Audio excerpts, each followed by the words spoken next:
Hi kids, or at least kids of a certain age. You may remember that set of commercials that a tough police officer made a number of years ago, holding up an egg and saying, "This is your brain," and then he'd crack it open over a frying pan, "This is your brain on drugs."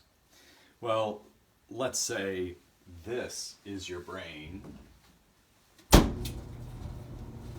and this is your brain on anxiety.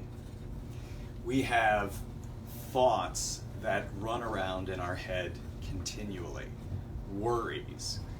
And so I threw in a dryer ball because I want to talk about developing a prayer of the heart to combat the thoughts that run around in our head. The Eastern Church talks about the Jesus prayer, which is a continual prayer. Jesus, Son of God, have mercy on me, a sinner.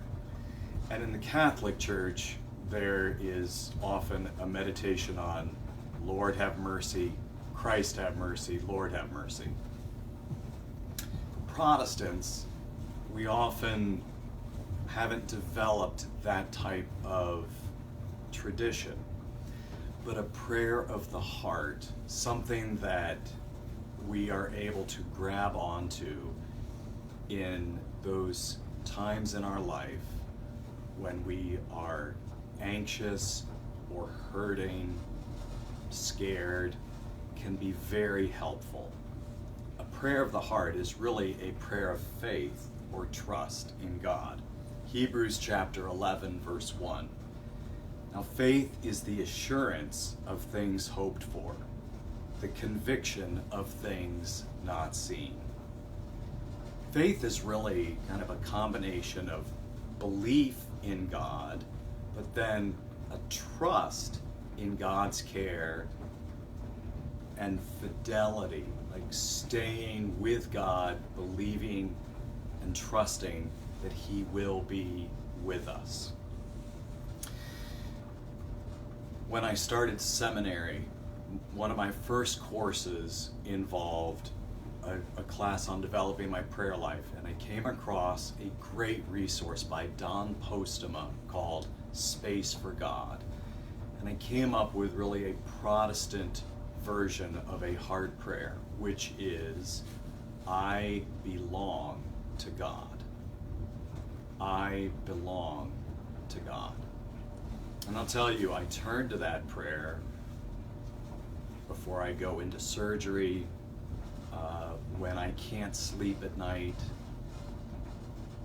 That statement, based off the trust and truth of God's care for me and that I belong to Him, has helped me, especially in times like these.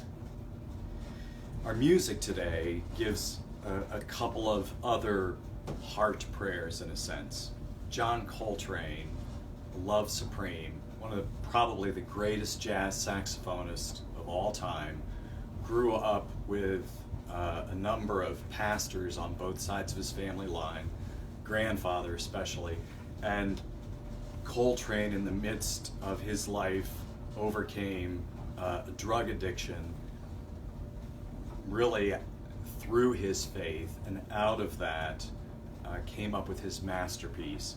And it's interesting that the saxophonist who called his playing 90% prayer came to a place where he had to sing the phrase, a love supreme, to describe God's love for him.